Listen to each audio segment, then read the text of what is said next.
Friends, मैं baby loan का सबसे अमीर आदमी के अगले पार्ट की चर्चा करने के लिए प्रस्तुत हुई हूँ। और आपने जो पिछला पार्ट देखा उसके लिए आपको तहे दिल से धन्यवाद। तो आगे कहानी है कि अपनी कमाई का एक हिस्सा तुम्हें अपने पास रखना है। तुम कितना भी कम कमाओ, पर ये 10वां हिस्सा कम नहीं होना चाहिए। अगर हो सके तो ये हिस्सा ज़्यादा रखो, मतलब जितना से जितना ज़्यादा जितना बचा सकते हो उतना बचाओ, उसको अलग रखो।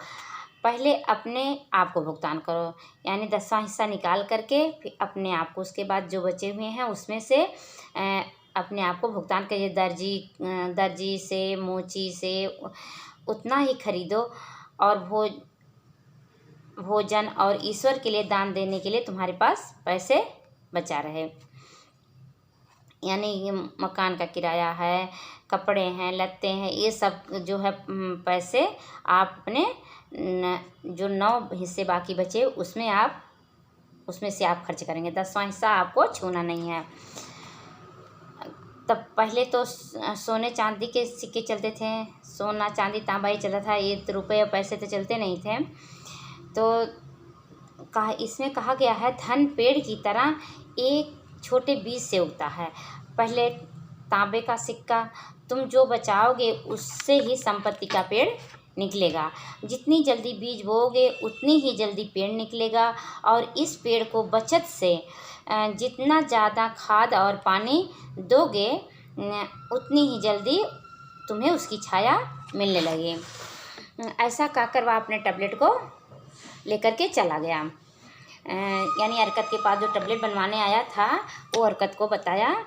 अरकत ने पहले कहा था कि मेरे पास पैसे नहीं बचते हैं, तो अरकत को उसने ये शिक्षा दी कि अपना 10वां हिस्सा बचा करके रखना है। तो ये बता करके वो टैबलेट लेकर के चला गया। तो अरकत ने सोचा कि उसने जो कहा था मैं उसके बारे में सोचता रहा, यानी अरकत सोचता रहा, उसकी बात मुझे सही लगी।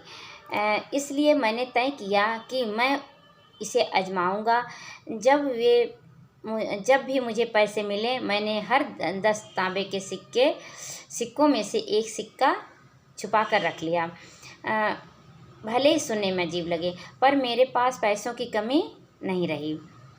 मैंने देखा कि मुझे उसके बिना ज़्यादा दिक्कत नहीं हुई, लेकिन जैसे ही मेरी जमा पूंजी बढ़ती गई, मुझे लगा कि मैं व्यापारियों द्वारा दिखाई गई अच्छी चीज़ें खरीदूं, जैसे ऊँट है, जहाज पर चलने के लिए कि जा सके।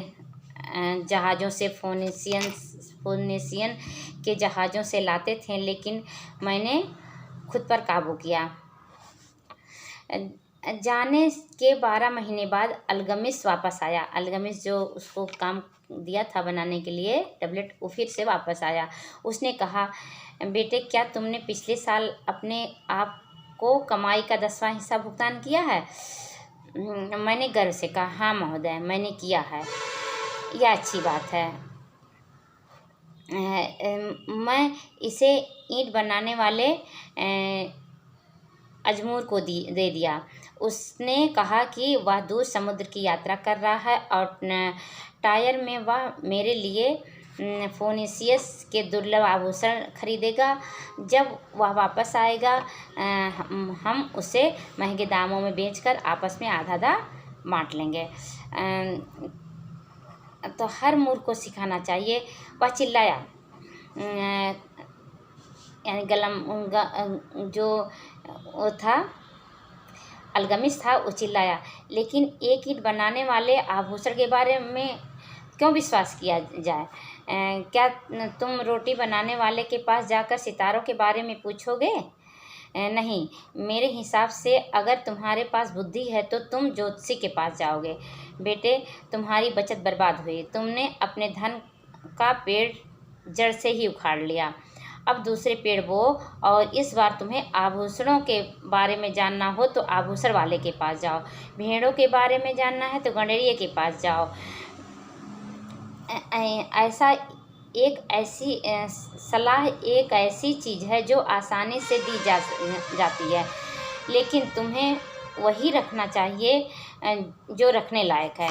यानी जिस जो आदमी जिस बारे में, जिस चीज़ में जिसके बारे में उसको ज्ञान प्राप्त है, जिसके बारे में वो जानता है, वही उसकी शिक्षा दे सकता है, दूसरा कोई नहीं दे सकता है। और वे गलत सलाहों के कारण अपनी बचत का पैसा खो बैठते हैं। यह कहकर वह चला गया। और ऐसा उसने कहा, फोनीसियन लोग धोखेबाज हैं और उन्होंने अजमूर को शीशे के टुकड़े बेच डाले जो रत्नों की तरह दिखते थे। लेकिन जैसा अल्गमिस ने बताया, फिर मैंने तांबे का 10वां हिस्सा बचाया, जो बहुत आसान था क्योंकि मैंने आदत बना ली थी। फिर 12 साल बाद अल्गमिस स्क्राइब के कमरे में आया और उसने मुझसे कहा, अंतिम मुलाकात के बाद तुमने क्या बदलाव किए? मैंने खुद को वफादारी से भुगतान किया है, मैंने जवाब दिया, और मैंने अपनी बचत शील्ड बनाने वाले अग्गर को दे दिया ताकि वह तांबे खरीद सके और हर महीने वह मुझे किराया देता रहे। यह अच्छी बात है। और तुमने किराए का क्या किया? मैंने उससे शहद, शराब और मसालेदार केक का भोज किया। मैंने अपने लिए स्कारलेट ट्यूनिक भी खरीदा और एक जवान गधा भी खरीदूंगा जिस पर चढ़ सकूं। इस पर अल्गमिस हंस पड़ा। तुम अपनी बचत के बच्चे को खा जाते हो? तो मतलब जो पैसा जो 10वां हिस्सा बचा के रखे वो तो बच्चा हुआ यानी जो उसको दिया है कमाने के लिए, तो जो किराया उसका लाएगा तो वो क्या हुआ? बच्चा हुआ। और जो हमने पूंजी लगाई थी, यानी जो इकट्ठा की, वो तो पूंजी हुआ है, वो तो माता पिता हैं, लेकिन उसके द्वारा जो कमाया गया पैसा वो बच्चे के रूप में यहाँ संबोधित किया गया है। कहा, बच्चे कहते हैं तब वह तुम्हारे लिए कैसे काम करेंगे, और तब उनके बच्चे कैसे होंगे जो तुम्हारे लिए काम करेंगे। पहले अपने लिए सुनहरे गुलामों की सेना बनाओ, उसके बाद बिना किसी अफसोस के अच्छा भोज खाओ। यह कहकर वह चला गया। यानी जो पैसे से पैसा बनाएगा तो पहले उसके लिए तुम अपना इकट्ठा करके अपने को मजबूत बनो, फिर उसके बाद चाहे जो करना। यानी वो कमा के लाएंगे, फिर उसको और खर्च करोगे, फिर वो कमाएंगे, तो उससे जो इच्छा होगी वो करना तुम। उसके बाद मैंने उसे 2 सालों के लिए नहीं देखा। एक बार जब वह फिर लौटा तब उसके चेहरे पर भारी रेखाएं थीं और उसकी आंखें बोझिल थीं क्योंकि वह बहुत बूढ़ा हो रहा था। और उसने मुझसे कहा, अरकत, क्या तुमने वह संपत्ति बना ली जिसका तुमने सपना देखा था? और मैंने जवाब दिया, जितनी इच्छा थी उतना तो नहीं बना पाया, लेकिन मैंने कुछ बनाया जो मेरे लिए पैसे कमाता है, और उसकी कमाई से और भी कमाई होती है। और क्या तुम अब भी ईंट बनाने वालों से सलाह लेते हो? ईंट बनाने के बारे में वे अच्छी सलाहें देते हैं, मैंने जवाब दिया। अरकत बोलता गया, तुमने अपने पाठ अच्छी तरह सीखे हैं, तो तुमने अपनी आमदनी से कम खर्च पर रहना सीखा। फिर तुमने उनसे सलाह लेना सीखा है जो अपने अनुभवों के कारण सक्षम हैं, और अंत में तुमने सीखा कि अपने स्वर्ण से खुद के लिए कैसे पैसे कमाया जा सके। तुमने खुद को सिखाया कैसे पैसे कमाए जाएं, कैसे रखे जाएं और कैसे उसका इस्तेमाल किया जाए। इसलिए तुम एक जिम्मेदार पद के लिए तैयार हो। मैं एक बूढ़ा आदमी होता जा रहा हूँ। मेरे बेटे सिर्फ खर्च करना सोचते हैं, कभी कमाने का नहीं सोचते हैं। मेरे कई जगहों पर निवेश हैं और मेरे लिए सबकी देखभाल करना संभव नहीं है। अगर तुम निप्पुर जाओ और मेरी ज़मीन की देखभाल करो तो मैं तुम्हें पार्टनर बना लूँगा और तुम मेरी जायदाद का हिस्सा पाओगे। इसलिए मैं निप्पुर गया और उसकी ज़मीन की जिम्मेदारी संभाल ली। काफ़ी बड़ी थी, क्योंकि महत्वाकांक्षा से भरा हुआ था। मैंने संपत्ति के 3 नियमों को अच्छी तरह सीख लिया था। मैं उस संपत्ति की कीमत को तेज़ी से बढ़ाने में सक्षम था, इसलिए मैं तरक्की करता गया और जब अलगमिस की आत्मा ने शरीर छोड़ दिया, मुझे अपनी संपत्ति में हिस्सा मिला, मतलब अरकत की संपत्ति में उसे हिस्सा मिला जो उसने कानूनी रूप से दिया था। अरकत ने ऐसा कहा और जब उसकी कहानी समाप्त हुई तो उसके एक दोस्त ने कहा, तुम सच में भाग्यशाली थे, अलगमिस ने तुम्हें अपना उत्तराधिकारी बना लिया। भाग्यशाली सिर्फ इस मायने में था कि उससे मिलने से पहले मुझमें तरक्की करने की आकांक्षा थी। क्या 4 साल तक मैंने कमाई का 10वां हिस्सा बचाकर मैंने लक्ष्य के प्रति अपने समर्पण को सिद्ध नहीं किया? क्या तुम उस मछुआरे को किस्मत वाला कहोगे जो सालों तक मछलियों की आदतों को पढ़ता है ताकि हवा के बदलते रुख के साथ वे जाल डाल सकें? वो अवसर एक ऐसा हठी देवता है जो बिना तैयारी वालों के साथ वक्त बर्बाद नहीं करता, अर्थात हमको जो है किसी चीज़ को कुछ भी पाने के लिए पहले से ही तैयार होना पड़ता है। पहले साल की बचत लुट जाने के बाद भी तुम में लगे रहने की हिम्मत थी। तुम इस मामले में अलग हो, दूसरे ने कहा। इच्छा शक्ति, अरकत ने जवाब दिया, क्या बकवास है?